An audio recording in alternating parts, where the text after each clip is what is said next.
Today on CityCast DC, I'm joined by Alex Koma of WAMU and Jessica Sidman from Washingtonian to chat about our newest council member, the priciest traffic cameras in the area, and DC's 100 very best restaurants.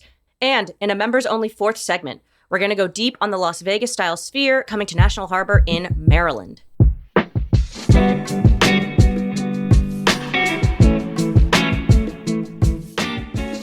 Today is Friday, January 23rd. I'm senior producer Julia Karen. Here's what DC is talking about.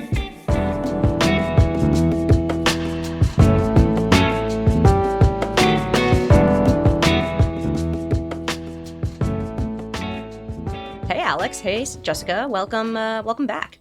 Hello. Hello. Thank you. All right. Let's start off with Kenyon McDuffie, who was an at-large council member. He's running for mayor now, and so they had to fill his seat. Alex, what exactly happened here? Well, this is a first in DC history. We have never had an independent council member resign before. And so rather than, the voters choosing somebody, this headed to the DC council. And so they had to launch this process kind of out of whole cloth. The law is very unclear about what they're supposed to do, other than it's their responsibility, the remaining 12 council members, to pick a 13th. And so over the last few weeks, there's been a lot of backroom maneuvering over, who would really want this job? Well, the answer is basically every living former council member, a bunch of, of the kind of civic, interested parties, whether they be ANC commissioners or activists of various stripes, lobbyists, all the kind of people you'd expect, all kind of jockeying for the job. And so what has been happening, very much out of public view has been the council deciding, who could really sort of gather enough support to, not only be confirmed as council member, but be confirmed in a very unanimous fashion without a lot of contention. Phil Mendelson, the council chairman, didn't want to see a bunch of fighting and horse trading out in public. Is very much in his interest to try and tamp down dissent. So they've been trying behind the scenes to figure out who can kind of, get through without a lot of fighting. And ultimately, the name they landed on after quite a bit of controversy was Donnie Crawford, who used to work for Kenyon McDuffie as one of his staffers for several years, as well as at the DC Fiscal Policy Institute, which is a left-leaning but very influential political sort of advocacy and analysis organization. So she was unanimously confirmed on Tuesday and will rejoin, or I should say, join the council for just a period of a few months. There's a special election in June when we actually get a chance to vote on this person that will represent the entire city. And then again, a general election in November, because the end of McDuffie's term only goes through the end of the year. So it is a very strange, as I said, unprecedented situation. And it will not surprise you that not everyone is happy about how it turned out. But Donnie Crawford's on the council. Got it. Good to know. All right, so Donnie Crawford, Kenyon McDuffie's successor. Obviously, Mendelson picked her because they want to make sure that there's no infighting. How do you expect her to make a difference on the council? Is she going to be like a McDuffie 2.0? Is she going to be her own kind of deal? What are you reading from the tea leaves, Alex? Yeah, it's conversations I've been having a lot since she got picked, because while people like I knew Donnie, I used to interview her at SPI, and plenty of people in the building knew her because she, worked in McDuffie's committee. A lot of people are still very unsure what kind of council member she'll be. I mean, she's very young for a start, just 36, and has never run for any kind of political office before. She's very much someone who was behind the scenes, not in front of the camera. So this is a real change for her. That being said, just based on, what she has said about her background and what I used to interview her about, I know that she knows a lot about affordable housing and housing policy. This is a real emphasis for her. She ran the Economic Development Committee for Kenyon McDuffie for a couple years, and so has covered a lot of this stuff before. She said she worked on the RFK deal quite a bit, particularly on sharpening some of the community benefits and local hiring requirements. And also has some background working on racial equity, which was a big focus of McDuffie's, of pushing the council to, view various pieces of legislation through a racial equity lens. And this has been an emphasis for her as well. But how does that all play out? I mean, she'll be just one of 13 council members, the most junior of them with a limited amount of influence, since, of course, the question is she going to stick around for more than a few months? She has sort of cited her budget expertise, and certainly she has it. But the question is, will anyone, kind of be willing to listen to her if they, don't think she's going to stick around for more than, barely 5 months here? She has not said yet whether she would run in the June special election. I've spoken to people who have said they expect her to and they don't expect her to. So it's kind of an open question whether she is going to be trying to really stick around here or is being viewed more as a placeholder while all of the rest of this chaos shakes out. I find it interesting that council just picks a person and then has a special election later, but then also there's a normal election. Why does it work this way? Well, like so many things in DC, we're not a state. And so many of these rules are come to us from Congress. And this is one of the cases, this is in the Home Rule Charter, basically giving DC the limited self-government we have. We've probably talked before on this show about how there are these 2 seats set aside for members of the non-majority party. And this is one of them. Republicans in Congress fearing that, overwhelmingly Democratic DC will do nothing but elect Democrats, which of course it overwhelmingly does. So there's these 2 seats set aside for people who are, Democrats in name only. We've had Republicans in there, independents, but oftentimes it's just people who, like Kenyon McDuffie, like Donnie Crawford, were registered Democrats for years and years, switched to independents to run for this seat. But because they are nominally independents, that means that the normal process for when a Democrat resigns doesn't kick in. For an at-large member who's a Democrat, who they resign, it's the Democratic State Committee that picks their replacement, which has its own problems, but is at least, it's something that's happened before. This has never happened before because we've never had an independent like this resign before. And if you really want to get down the rabbit hole, this could easily happen again if Christina Henderson has ambitions for higher office this year or in a couple of years. And I think there are a lot of council members hoping that maybe the process becomes a little more transparent the next time around, given all of the drama that played out behind the scenes as, all of this is bubbling up that, but for some, reporting, most people would never know about. All right, so we're going to have this election in June, then we're going to have another one in November. Do we know any of the candidates that are looking to poach Kenyon McDuffie, now Donnie Crawford's spot? I saw Alyssa Silverman announced on her Substack she's considering running, but you said basically everyone under the sun wants to run for this position. What's the deal here? Yeah, Alyssa Silverman, former at-large council member. I mean, this is, if you go back far enough, the seat that she held, that Kenyon McDuffie beat her for in 2022. She has long been rumored to be eyeing a comeback. She, has had the political bug for many years and could not shake it so easily, and so is running for this seat. I think reasoning that someone with a lot of name recognition, as she has after several citywide runs and a couple wins, could, really swoop in and clean up in a very compressed timeline that we have here. I mean, anybody who wants to run for this seat, whether it's Donnie Crawford, Alyssa Silverman, whoever, has to collect 3,000 petition signatures in a very short period of time, and then we'll have to do that again for the general election. It's complicated and hard. And so Alyssa Silverman, who very much, wants a seat back at the table, she told me that she feels that, no one has filled her role on the council as kind of the, agitator from the left, someone who's willing to ask, hard questions of agency heads and piss some people off. She felt like that void has never been filled. Plenty of other people on the council will tell you they're kind of glad that it hasn't been, and will have not missed her. But she thinks she's got a decent shot at this. As of yet, there have not been other major candidates. The closest one to it is an ANC commissioner down near Navy Yard, Ed Daniels. But, this is not someone who has the same level of name recognition as Alyssa Silverman. Donnie Crawford, is the name we're waiting on. Obviously, it's not a guarantee that a person appointed to this seat and serving for a few months would have any kind of advantage. But, putting council member in front of your name and getting the extra, name recognition from, a few months, you get talked about in the press more. That probably helps you. But we don't know what she'll do. So now we're waiting to see, would some of the other, potential contenders for this seat get in? As I said, whether it was Jack Evans, Kwame Brown, these familiar names in DC politics, they all were lobbying for this seat. Would they think about running? I haven't heard any indication just yet.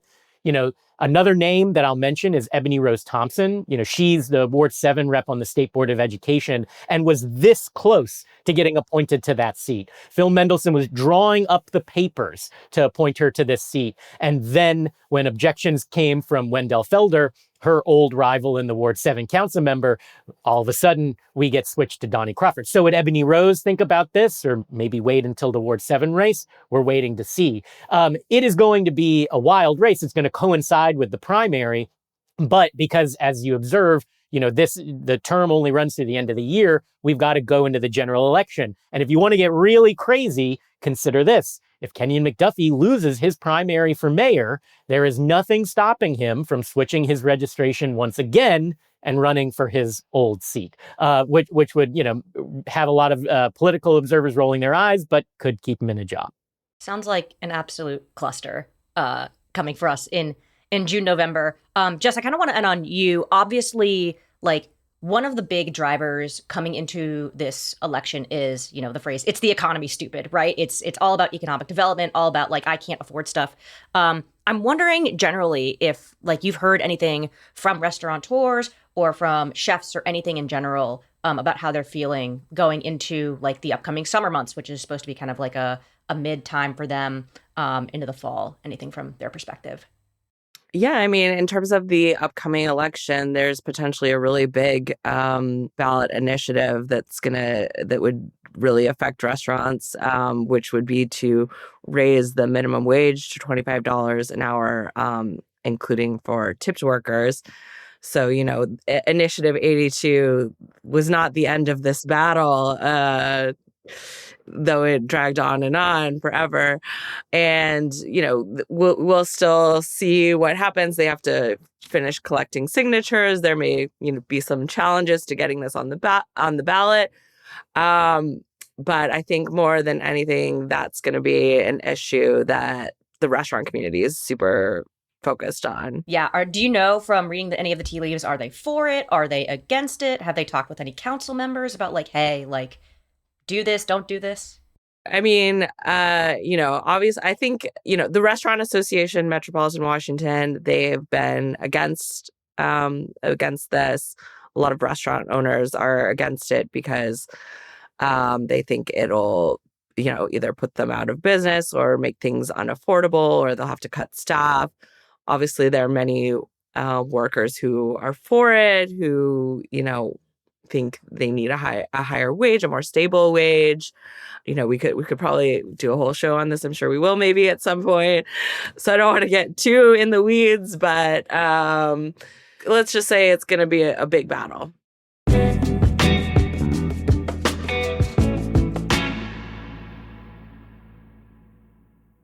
Don't miss Folger Theater's 4th Annual Reading Room Festival on stage January 22nd through the 25th at the Folger Shakespeare Library. Join us as we collaboratively re-envision Shakespeare's works, explore the vibrant musicality of Shakespeare's verses, and reimagine the stories crafted by other early modern playwrights in this 4-day festival of staged readings, panel discussions, workshops, and community celebrations. This year's lineup features works from Alexa Babakania, Alberto Bonilla, Barbara Fuchs, and Marcus Gardley, with Arena Stage's artistic director, Hannah S. Sharif, directing one staged reading. Celebrate the spirit of collaborative theater making and community with the Folger. Enjoy all the festival has to offer for only $125 by purchasing an all-access pass at folger.edu/readingroom. Get yours today.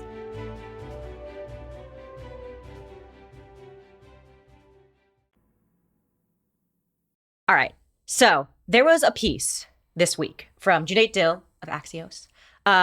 He found DC's most lucrative speeding cameras all throughout the area. I have been nabbed by one in particular. I've got a gripe with one of them. This is at the 4600 block of Massachusetts Avenue. This is on the way to my parents' house. It's right past American University. I get nabbed by this thing once a month. I have just a savings account that's just traffic tickets, and it's it pays exclusively for this. I'm curious if any of you have seen this map and have been nailed by any of these traffic cameras, if there's a particular one that you just are griping about in particular. I will say that it's not been more than twice, I think, but that's all it takes is the one that as you're leaving the city going on 50, sort of towards Ivy City, towards Maryland. That's the one that has always made me paranoid. But I will say these maps always get a bad, they add to the bad rap of speed cameras because they show so clearly like the counter argument against them, right? Which is that they are just a money-making device and not actually like a bid at traffic safety. And so you've got like to balance in your head that, trying to rationalize how it could really be the case that, that what's the one that always gets the most like kind of near, the Kennedy Center. It's like, is that really the most dangerous area that a speed camera is, really slowing down traffic? Balance that in your head with the fact that there are places like the one on 50 I mentioned where drivers do really go too fast if they didn't know that the speed cameras were there. And all of this in the context of the fact that the Trump administration, as ever, is making noise about getting rid of them. It kind of makes me wonder whether, it's appropriate to, always be freaking out about the map, about the biggest charging ones. But I get it. It has to happen every year. We got to drive clicks somehow. Truly. I know that there are some of these ones like near Georgetown, right near the Key Bridge, obviously. Like that seems like a big one. Near Arlington. Jessica, you're a Virginia girly. Have you been nabbed by any of these? Yes.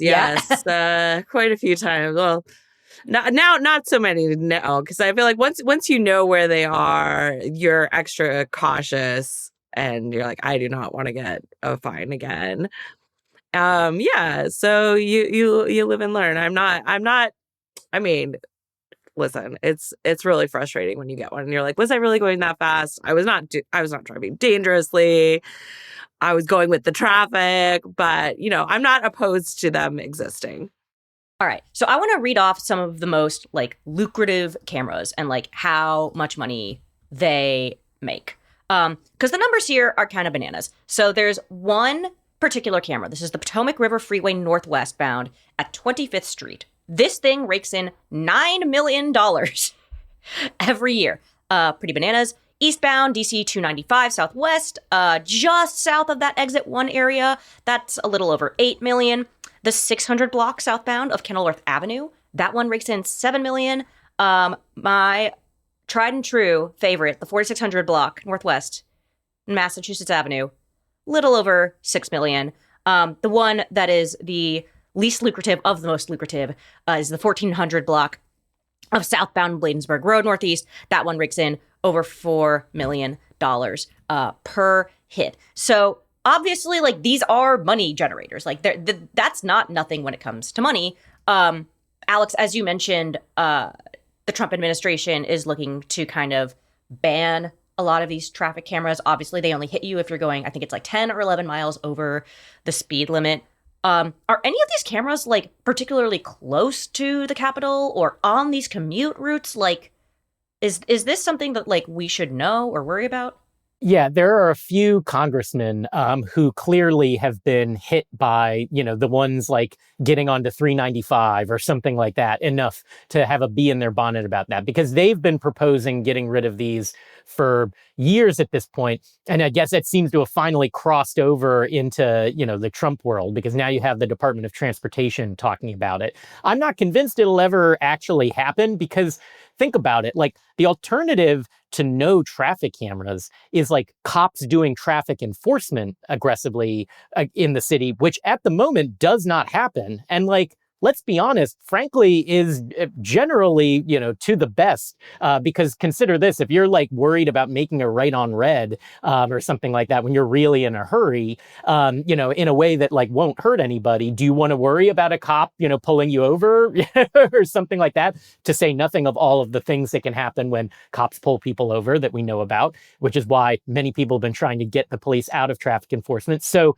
do you want that instead? I don't know. I think maybe the people who are skeptical of the speed cameras should consider it could always be worse, always more intrusive enforcement, whereas the speed cameras are dispassionate. You just don't go over the line. There's no judgment call from a cop who's having a bad day. It's 11 miles an hour or bust. So I think the members of Congress who are mad about this will eventually run into this reality, to say nothing of the fact that it would completely screw up the district's budget. It's something like $1 billion of revenue that they surely can't afford to lose. I think ultimately the city's lobbying will win out, but that doesn't mean that people won't see this Axios story and have other thoughts.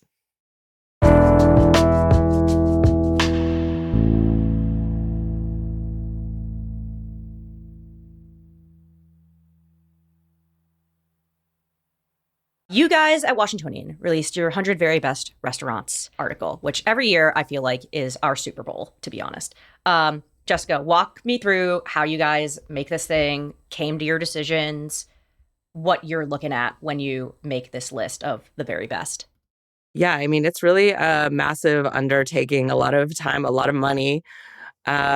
There are 5 of us who work on this list. We spend about half the year scouting restaurants, starting really in September. And we start out with this big master list, places that have been on there before or almost on the list before, new restaurants, just places that we're getting recommendations for, tips about.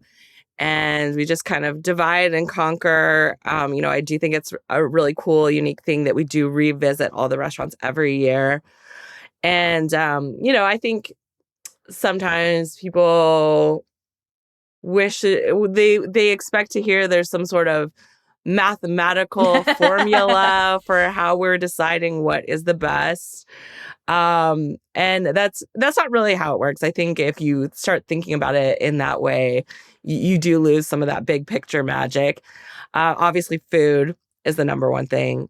We're also thinking about service and ambiance and value. But it really comes down to the simplest question at the end of the day, which is, where do we want to eat? So where do you want to eat? Where does your team want to eat all the time?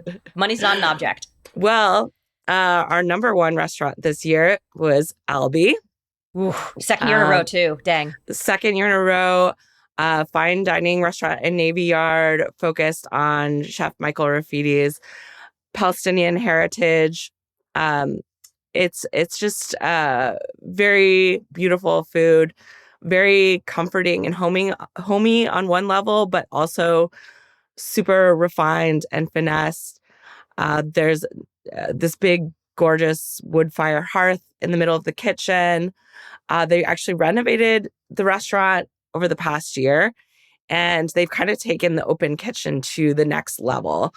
We've all seen the open kitchen, but here there is literally no barrier between the kitchen and the dining room. There's no counter. There's nothing. Like, you are in the kitchen, basically. So it's like a whole immersive experience is what they're going for. It is. It's very cool. And if you want to be closest to the action, you got to try to snag a hearth table. That's what they're called. But yeah, it's just a one of a kind restaurant. And, there are certain years where there are a few top contenders and we're really duking it out over who should be number one. Other years, it's felt like we don't know if anyone should be number. I don't know. We don't know who to put in that slot. But this year, it was a no-brainer. It was, after that meal, it was, Albee is number one. There was actually very little discussion about it. So, when you know, you know. When you know, you know. I will say, I do have a bit of a bone to pick. So I had my birthday dinner at Dogon right after the new year. And I will say, it is one of the crazy, just such a different meal from anything I've ever had. The flavors, the textures, the presentation, all of it. You guys have it at number 8. And this is a restaurant by Kwame Onwuachi that's gotten national recognition. What was your feeling about Dogon? So you thought it should be higher? Yeah, probably higher. I do love Albee. I haven't been to the new iteration yet. Yeah. But I had my last year birthday party at Albee. So yeah, I mean, Dogon was number 2 last year, so it did fall a little bit. But if you're in the top 10, that's an exemplary experience. So, you know, I don't know that we'd necessarily recommend Dogon any less. You know, it's still in the top 10.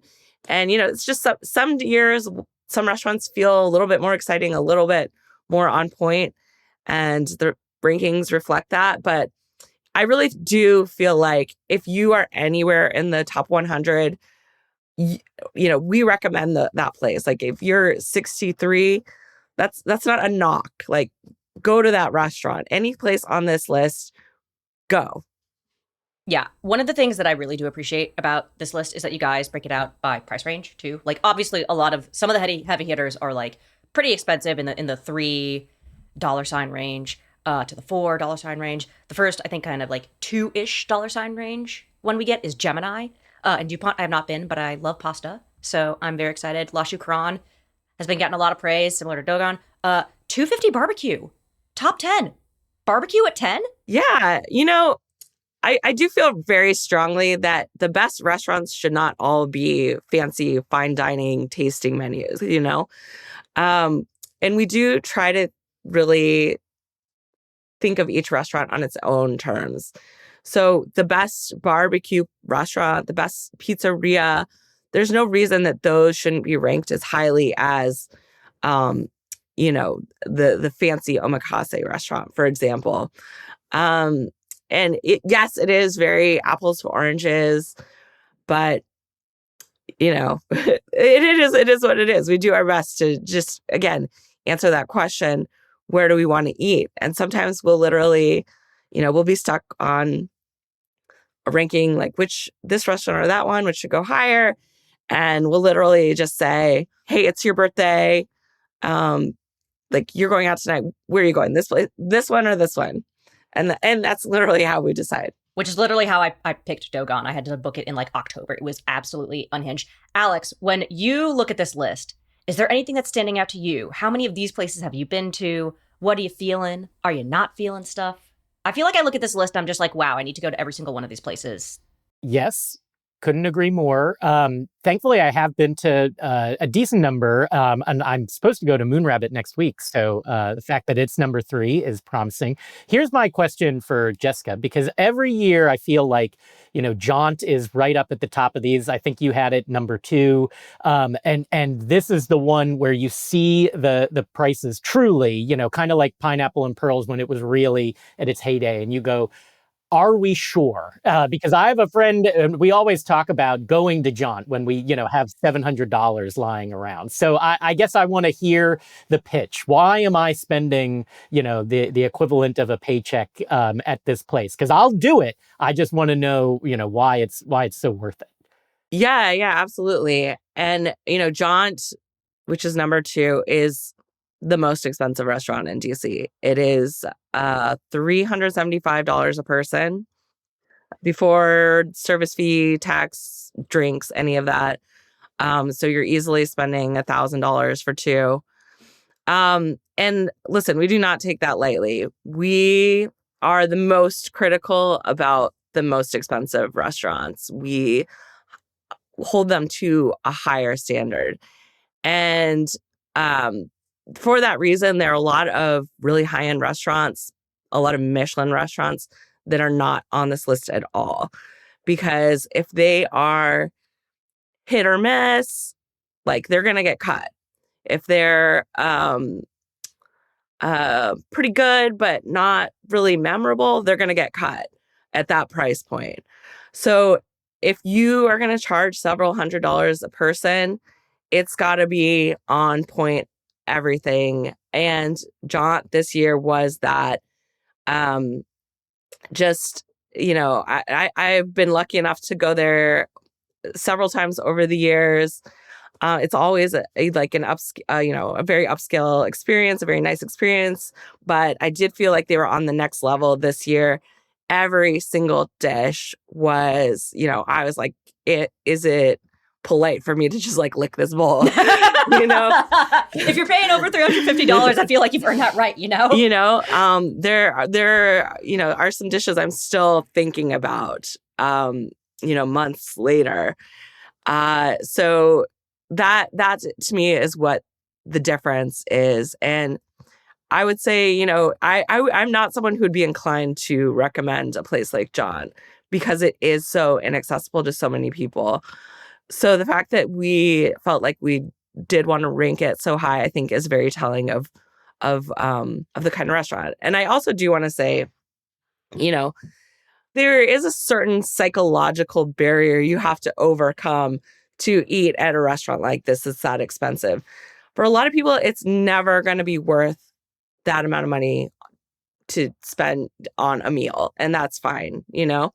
But for people who are, you know, interested in this upper echelon of fine dining, and who understand, you know, what that does really actually cost these days, this restaurant is for you.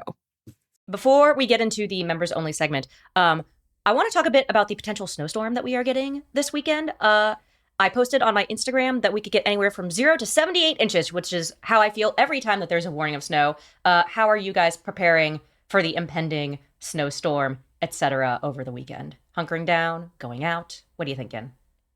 Well, I got my groceries yesterday. Smart. Because I'm a genius. What can I say?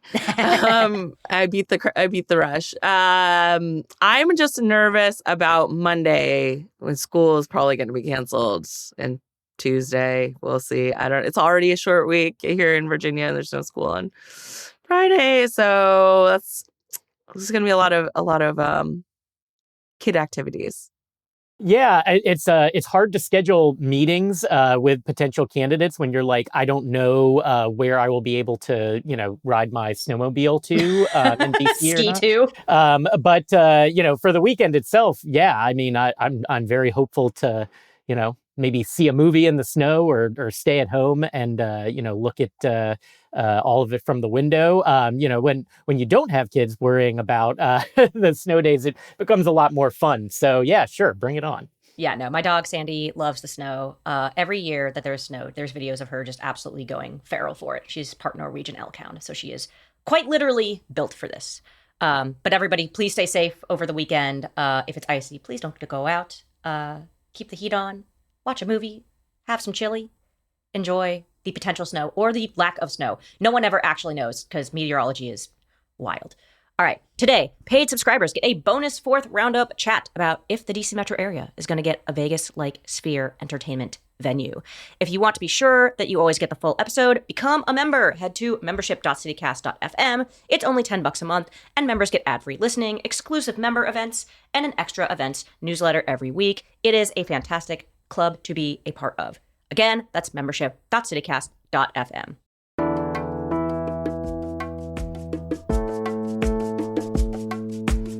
That is all for today here on CityCast DC. Our production team this week was Annie Reese, Julia Karen, and Ash Durbin.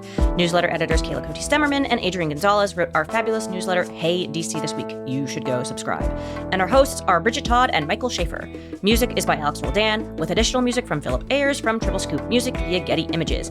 If you enjoyed the show, text your friend who has spent their life savings on speeding tickets in the DC metro area. We'll be back Monday morning with more news from around the city. Bye!